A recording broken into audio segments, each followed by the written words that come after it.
Վերադարձան գովազդից եւ ասել եք միջով գովազդը, որ հետարքիր հյուր կունենանք մեր տաղավարում, ասել է հյուրեր, հետո պարզեց որ հյուր, թե ինչու հյուրերը դարձան հյուր,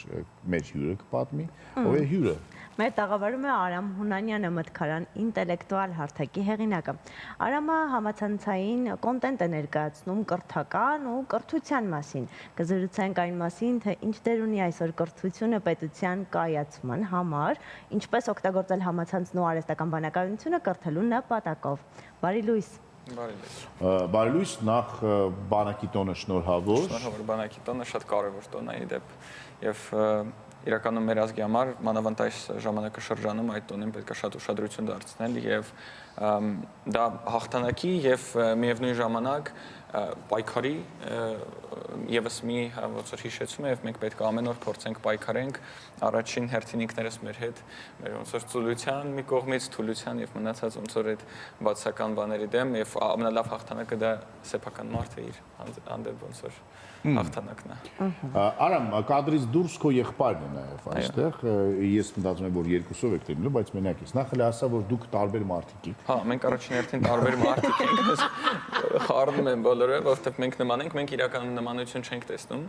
Մենք մարդիկ փողոց որ մեզ տեսնում են, ասում են դուք տարբեր մարդիկ Դուք երկուսն եք։ Դուք երկուսն եք, հա դրա համար մենք փորձում ենք ոնց որ առանձին հարցազրույցներ վարել, երբ որ մեզ հրավիրում են, եւ երկուսով մի քիչ դժվար է, քանի որ համել կարճ ժամանակ 15 րոպե է, համետքեր արտահայտել, փորձում ենք մի ձև այդ բաժանենք այդ բանը, որովհետեւ ինքը իր ծրագիր ունի, ես իմ ծրագիր ունեմ, մի քիչ մոտեցումները նույնն են, բայց գաղափարները ինչ որ փոփոխություններ կա, տարբեր մոտեցումներ, ինքը ոնց որ Հայաստանում է մեծացել, ես Ռուսաստանում, դրա համար փորձում ենք մի ձև։ Երբ եք եկել Արամ Ռուսաստանից եւ ինչն էր դրդապատճառը երկիր վերադառնալու։ Իրականում դե հայ ենք, ես միշտ կարծել եմ, որ 8 միլիոն հայ երկրից դուրս ապրում են, հասկանալ որ նրանք հայ են, բայց ապրում են։ Դե ի սկզբանե փոքրուց կար նպատակը տեղափոխվել Հայաստան, բայց ցանկություն կար տեղափոխվել կրթություն ստանալուց հետո։ Բակալավրիատը 18 թվին ավարտեցի եւ տեղափոխվեցի Հայաստան, արդեն մեկ ընդմիշտ, բայց միջև այդ 7-ը փորձ եմ ունեցել, չի ստացվել։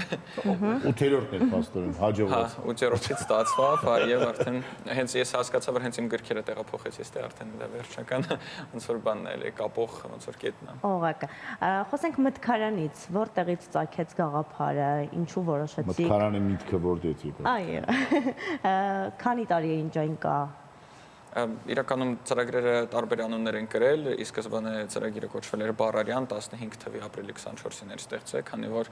ես հասկացա, որ Հայաստանում եւ Հայազգում, չգիտեմ թե Սփյուռքում թե Հայաստանում չկան կրթամշակութային մեդիա ծրագրեր, որոնք այդ ոնց որ պոպուլարիզացիայով են զբաղված կրթության, եւ մեր վերջնական նպատակը որն է, մենք վերցնում ենք գիտելիքը, փաթեթավորում ենք իրեն, չարժեզերկելով բովանդակությունը, ոնց որ տարածում ենք օգտագործելով մարքեթինգային տարբեր ինչ որ հետաքրքիր ձևաչափեր։ Եվ մտքարանը 20 թվականի պատերազմից հետո ոնց որ 7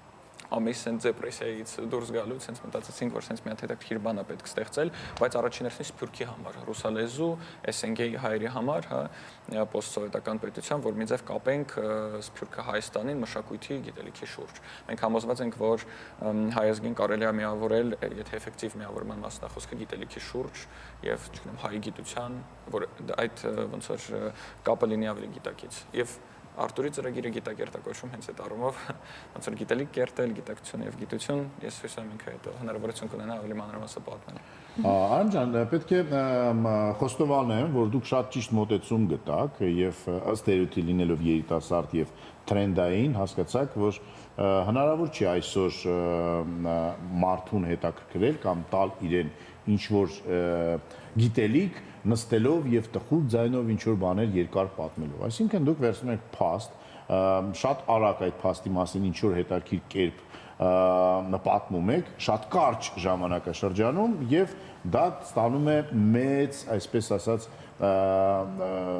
արձագանք։ Բացի արձագանքից, դիտումներ, այո, մարդիկ կիսվում են, մարդիկ սկսում են վիճել, տակը գրել, հետաքրքրվել, Google-ել, իրար հարցնել, դա Եվ կարևորը իսկապես սովորել այդ կոնտենտից։ հիշել ինչ որ բան, այո, որ սովորել չգիտեմ, բայց հիշել, այո։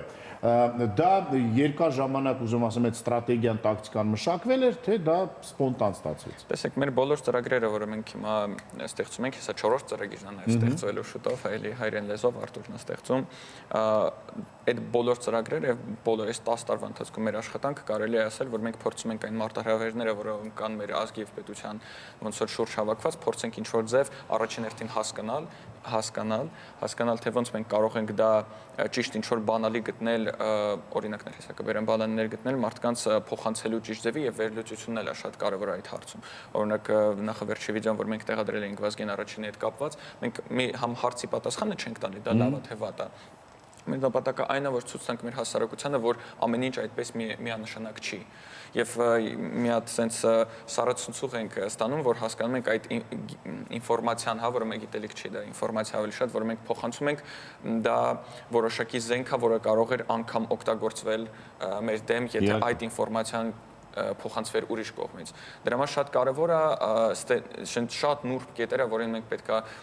կպնենք եւ նաեւ վերլուծություն տանք այդ կապակցությամբ, որ մարդիկ ավելի գիտակից մոտիկանան եւ վիդեոն մոտավորապես Վազգեն Արաչինի հետ կապված հավաքել էր այտենց 2 միլիոն դիտում մի շաբաթվա ընթացքում, կարելի ասել ողջ հայ ազգը նայել է եւ ընդհանուր առմամբ Մտքարյան ակադեմիան, որը 2 շաբաթվա ընթացքում նոր ենք մենք բացել այդ ծրագիրը, կարելի է համարել, որ Հայաստանի Հանրապետության ամենաճանաչված ծրագիրներից մեկն է, քանի որ 100,000 հետևորդ 2 շաբաթվա ընթացքում անգամ մենք մեր ծրագրերում չենք գովազդել իրան։ Մենք որ նոր ծրագիր ենք ստեղծում ենք կողքից, բայց չենք գովազդում, չենք փորձում ինչ որ մարքեթինգային ոնց որ նորություններ կիրառել, որ դա զարգանա։ Մեր նպատակը խնդիր լուծելն է եւ այն արձագանքը, որը կարող ենք ստանալ մեր բնակչության, Հայաստանի բնակչության եւ Սփյուռքի կողմից, շատ դա կարեւոր է։ Օրինակներից էլ, օրինակ տարբեր, չգիտեմ, պետության ներկայացուցիչներ կարող են օրինակ ինչ որ արտահայտություններ անել այս կամ այն բնակավայրի հետ կապված կամ ինչ որ երևույթի եւ ինչքան դուք գիտեք, հա մեդիայի մարդիկ եք, սև PR-ն էլ է PR եւ մեր ժողովուրդը վերցնում է, տարածում այդ խոսքը, հա, որը բացասական է մեր նկատմամբ եւ դա ոնց որ տարածում է այդ խոսքը, բայց հակահարված ոնց որ չկա, գոնե պաշտպանվելու տեսանկյունից եւ մենք վերլուծություն ենք կատարում անպայմանորեն մենք փորձում ենք գիտական ցենս մի հատ ինչ որ ունենալ տարբեր դասախոսներին, կանչում պրոֆեսորներին, փորձում ենք հասկանալ հանկարծ վնաս չենք տալիս այս նյութով։ Այդ շատ կարևոր է, ցավոք սրտի այսօր մեդիայում շատ սուտ տեղեկություններ կան եւ մենք գիտական ցենզը որ անցնում այդ օբյեկտիվ ինչ որ դոկումենտ ենք ստանում եւ մտածում ենք թե ոնց այդ գիտելիքը արդեն կարելի է ասենց ասել տարածել մեր հասարակության որ ֆորմատով, հա, ոդկաստ, փոքրիկ վիդեո, թե դոկումենտալ ֆիլմ, հարցազրույց եւ այլ, դից մոտավորապես տենց է մտածում։ Քանի որ դուք այս ոլորտում եք, վստահ եմ գիտեք այս հարցի պատասխանը։ 21-րդ դարում կարծես թե անհնարին է առանց սոցցանցերի, առանց մեդիայի։ Հիմա այս դարում, մեր օրերում կրթության դերը մեդիայում ինչպիսին է առհասարակ։ Ну շատ կարևոր է, քանի որ այն ավադական մեթոդները կրթություն եւ գիտելիք տարածելու ցավոք սրտի շատ դեպքերում սպառվել են եւ 21-րդ դարի մարդը չի կարող, լավ կլներ որ կարողանար, բայց չի կարող այդպիսի ուժ գործադրել եւ օրինակ դասախոսություն նայել, շատ դեպքերում դասախոսները, մեր պրոֆեսորները տարբեր երկրների, ոչ միայն հայերը, նրանք քան որ սաղուրը այդ ոնց որ գիտելիքի մեջ են, գրքերի մեջ են, նրանց խարիզման այդքան բավական չի, որ կարողանա ոնց որ մարդու ուշադրությունը կլանել, դրա համար ոնց որ այստեղ արդեն մեր գործն է սկսում եւ մենք վերցում ենք, մենք խոնարհվում ենք այդ մարդկանց գիտելիքի եւ կյանքի փորձի եւ աշխատանքների արժեվ, որովհետեւ չենք վերագրում դա մեզ, ոնց որ հողումներով ամեն ինչով փորձում ենք դա ավելի ճիշտ ձևի փաթեթավորել եւ ներկայացնել բոլոր ոնց որ ուղղությունները նշելով։ Շատ կարեւոր է, որ մենք կարողանանք աշխատենք բոլոր ուղղություններով, նաև հայ մարդու 21-րդ դարի կեցվածքի վերաբերյալ, նաև դասախոսների վերաբերյալ, որովհետև 21-րդ դարը շատ մարտահրավերներ է մեր դեմ այսօր ծառացած եւ մենք պետքա կարողանանք նաև մեր դասախոսներին վերապատրաստել, որ նրանք կարողանան օրինակ իրենց նյութը եւ գիտելիքը ավելի հանրամատչելի ներկայացնել, նաև մեդիայում։ Ինչքան շուտ մենք կարողանանք դա հասկանալ, ինչքան շուտ մենք սկսենք այդ ամեն ինչից օգտվել եւ տարածել, այդքան ավելի շուտ մենք կունենանք հաղթանակ։ Եվ շատ կարևոր է իսկապես մեդիայի դերը եւ կան այդպիսի դասախոսներ, ուսուցիչներ, որոնք որ կարողանում են իրենց աշակերտներին հետաքրքրել, դա շատ կարևոր է եւ օրինակ բոլորս տեսել ենք կամ հայտնի ուսուցիչներ կան ֆիզիկայի Ղազախստանից, Օդեսայից, որը էլի միլիոնավոր, 100 միլիոնավորներ դիտումներ ունի եւ դասը այնպես է բացատրում, որ երեխաները ոչ միայն իրանք են ուզում եւ ուսումնասիրում, նաեւ կիսվում են եւ դա իսկապես դառնում է գիտելիք եւ նրանք գիտելիք տարածող են եւ մեդիան այսօր իսկապես այդ դերը ստանձնել է եւ մնում է որ կրթության, գիտության եւ այլն այդ մեր սիրելի նախարարությունը եւ ոչ միայն, այսինքն այն մարդիկ, որոնք որ պատասխանատու են դրա համար, հասկանան, որ սա ունի իր տեղը, ուրույն եւ դերը եւ օգտագործեն այդ հզոր զենքը։ Այդ հզոր զենքը դուք ասացիք նաեւ օգտագործում են մեր դիմաց, մեր դեմ, օգտագործում է մեր հարևանների շնորհիվ, օգտագործում է այն մարդկանց շնորհիվ, որոնք որ ներսից ուզում են ինչ-որ բաներ քանդեն, եւ անգամ արհեստական բանականությունը կարծես թե, որտեղ արհեստական բանականությունը ինչ է, ինչ տալիս է, դա էլ կարող է տալ։ Այ արհեստական բանականությունը կարելի է օգտագործել, չի կարելի օգտագործել, դուք օգտագործում եք թե չէ, եւ ինչ է այն տալիս մեզ եւ արդյոք այդ պայքարը գոյություն ունի։ Իրական արհեստական բանականությունը շատ ուժեղ եւ լավ բան է, բայց ոնց որ բոլոր երևույթները այս աշխարհում մենք պետք է զգուշ օգտագործենք։ Արհեստական բանականության հետ առնչվել եմ մի քանի անգամ ChatGPT-ին, եթե կարելի է ասել, արհեստական բանականության եւս մի գործիք է, բայց ցավոք սրտի նա չի կարողացել այն խնդիրները լուծել, չնայած իր մեծ ինտելեկտուալ պաշարի առումով, օրինակ ես մատենադարանի մասին մեծ վերլուծություն էի կատարում իր ճարտարապետության եւ պատմության ցավոք սրտի ChatGPT-ին, չգիտեմ, հանգուցե փոխվել է 3 ամիս առաջ փորձեցի այդ ինֆորմացիան մի ձև վերլուծել եւ տեսա, որ նա շատ սխալ անուններ նշեց այն արձանների վերաբերյալ, որոնք նրա դիմաց ոնց որ Այսինքն Անանյա շիրակացու տեղը ինչ էր ասել։ Չեմ հիշում, բայց տարբեր մարդկանց նաեւ պատմաբանների հայ, էլի հայ տարբեր նկարիչների, պատմաբանների Գարեգին Նժդեի անունը։ Դա նայեք, ChatGPT-ին եւ արհեստական բանականությունը օգտագործում է այն բոլոր ինֆորմացիան, ոչ թե գիտելիքներ, այլ ինֆորմացիան, որը որ կա ցանցում։ Դա ինչ խնդիր է, մենք որ սկսում ենք վերլուծել։ Դա խնդիր է, որ մենք ենք սխալ ներկայացնում։ Դա խնդիրն է, որ միգուցե մեր հարևաններն են հատուկ ինչ որ սխալ ինֆորմացիան տալի այդ բրոսերանում, որ նաև, չգիտեմ, շատ դեպքերում օրինակ Վիկիպեդիայում էլ չէ, որ կարդում ես, եթե դու ունես գիտելիք, կարդում ես, հասկանում ես, որ օրինակ սա սխալ է, կամ թերի է ինֆորմացիան։ Թերին հենց մի կողմ դրած, բացել եկեք չմոռանանք, որ Վիկիպեդիան ազատ դաշտ է եւ յուրաքանչյուր մարդ կարող է մտնել, լրացնել, ինչ որ բաներ անել։ Այդ ամենը, այսինքն այդ ամենի դեմ ով պետք է պայքարի։ Հասարակությունը, հատուկ նախարարություն պետք է ունենանք, դուք, մենք իհարկե շատ լավ կլիներ, որ դա ինստիտուցիոնալ որոշակի բնույթ կրեր, ոչ թե գոնե որ կարողանանք պաշտպանվել։ Շատ կարևոր է դա, որովհետև տարբեր տեղերից հիմա օրինակ հարյուրավոր գիտական աշխատանքներ են գրվում խեղաթյուրելով մեր պատմությունը, մշակույթը եւ այլն, եւ դա հիմք է հանդիսանում, որ նույն ChatGPT-ին օգտագործի ամենալավագույն դեպքում եւ վատագույն դեպքում, եթե մի քիչ մի թեթև սրացնենք մեր խոսակցությունը այսօրվա, ասելով, որ նույն այդ գիտական աշխատանքները հիմք են հանդիսանում ապագայում, երբ որ օրինակ որևէ միջազգային կառույցի որևէ հայտ ներկայացնեն եւ այդ հայտը վերջը պետք է իջնի ներքև եւ վերլուծություն կատարվի եւ կարդան գիտական աշխատանքներ, որը եւս ցավոք սրտի մեր օգտին չեն, որովհետեւ մենք նախընտրում ենք չգիտեմ, ավելի լավ կլիներ, որ մենք ոնց որ մի քանի կետ ունենայինք գոնե եւ պատմության, մշակույթի եւ այլ, ոնց որ բոլորս միասին փորձենք այդ ամեն ինչը պահենք եւ կարողանանք այն խնդիրները, որը մեր այսօր կա, կարողանանք լուծենք մի ձև, բայց ցավոք սրտի մենք այսօր պարտվում ենք այդ բոլոր ուղղություններով, թե գիտության, թե ունենալով ամեն ինչ, ցավոք սրտի այսօրվա դրությամբ նաեւ ChatGPT-ին։ Նաեւ ստեղ այլ խնդիր կա։ Նայեք, ես համոզված եմ, որ քանի որ շատ դեպքերում առնչվում եմ այդ ամենի հետ, ունենք գոյություն են պատմական փաստեր, որոնք որ մեզ համար, մեր հայերի համար անսասան են եւ ճշմարիտ են։ Եվ ունենք մենք երկու հարևան, որոնք որ այլ կարծիք ունեն եւ պնդում են, որ դա այդպես չէ։ Յուրաքանչյուր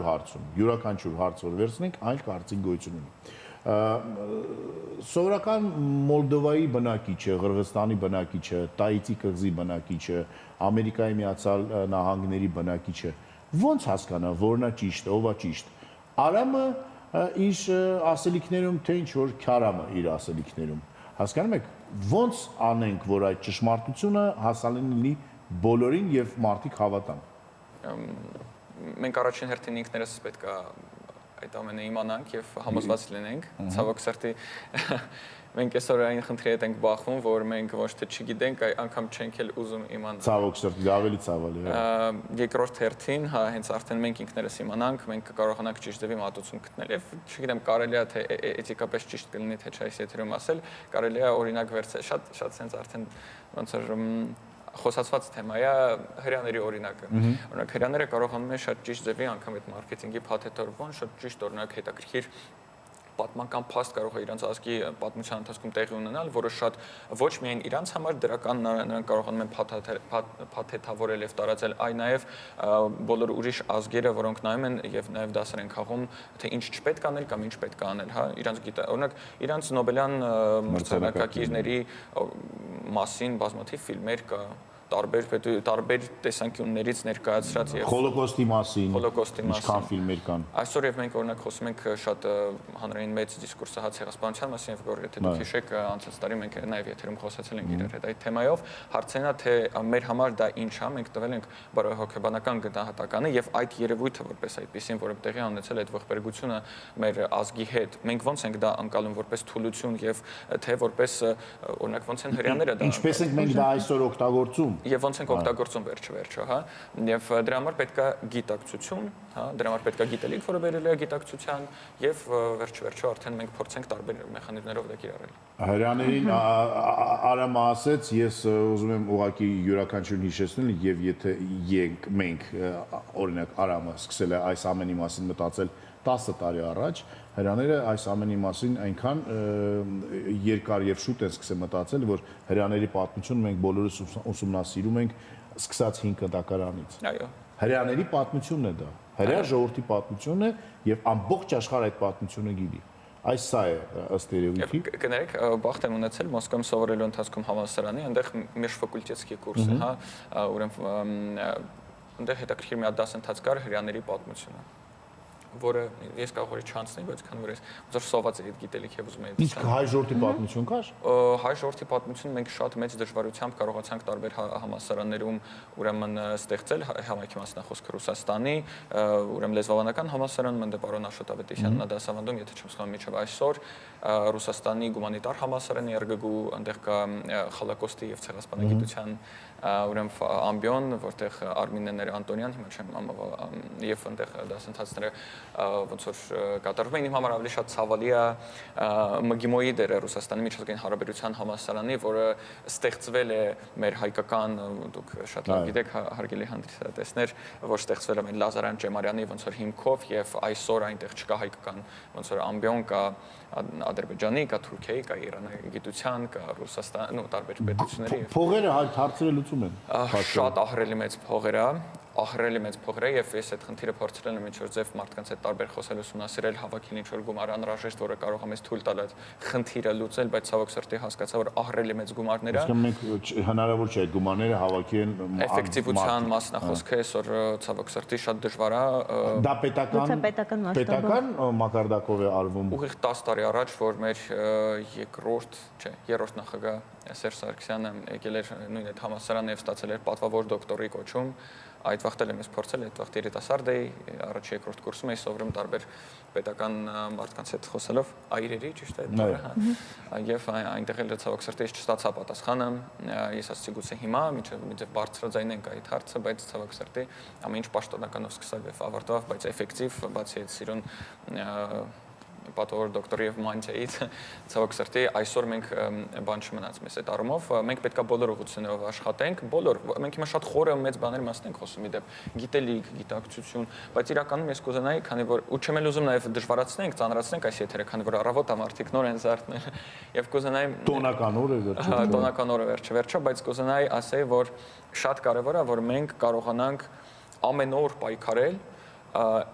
շատ սկզբում էլ ես դա ասացի ինքներս մեր դեմ մեր ծուլության եւ տատիկս էր լավ խոսք ասում անգելության դեմ եւ շատ կարեւոր է մեզնից շատ բան է կախված ամեն մեկից եթե մենք այսօրվանից սկսենք զբաղվել սպորտով եթե մենք թարգենք ծխախոտից միջև ստե եթեր գալը հաշվեցի 28 հոգի տեսա տղամարդ եւ 28-ը ցավոք սրտի ծխում էին 28-ից 28-ը հենց այսպես հետաքրքիր բաներ եւ չեմ ասում վերջում այդ ծխախոտը որտեղ էր հայտնվում ես շտապում եի եթերի դրա համար չկանգնեցի բայց ուզեմ ասեմ անգամ այդ փոքր մանրուքներից եթե մենք սկսենք մենք հաստատ կհաջողենք մի հատ փոքր համեմատություն դուք կարող եք նայել 90 թվականներին մեր հարևան պետությունների նախագահները ինչ ձևի կեցվածք են ունեցել եւ իրանք իրանց հանդեպ ոնց որ շատ կրիտիկական անկալումներով կարողացել են սպորտով զբաղվել առողջ ապրելակերպով եւ այսօր իրանք ունեն հաղթանած ոնց որ հաղթանած երկիր եւ ժողովուրդ եւ մենք պետք է առաջին հերթին մեր դեմ աշխատենք լավ իմաստով եմ ասում մեր սեփական անձի շուրջ պայքարենք մեր ծուլության դեմ Եվ այսօրվա գործը վաղվան չթողնենք։ Այո։ Շնորհակալություն Արամ Հունանյան, հուսանք որ ամեն ինչ կլինի հենց այդպես, ինչպես Արամը երազում է, պայքարենք մեր ներքին դեմոնների դեմ եւ հաղթահարենք նրանց, հետո նոր անցնենք արտաքին դեմոններին։ Շնորհակալություն զրույցի համար։ Իսկ մենք գնանք գովազդ դիտելու Շանթի եթերում։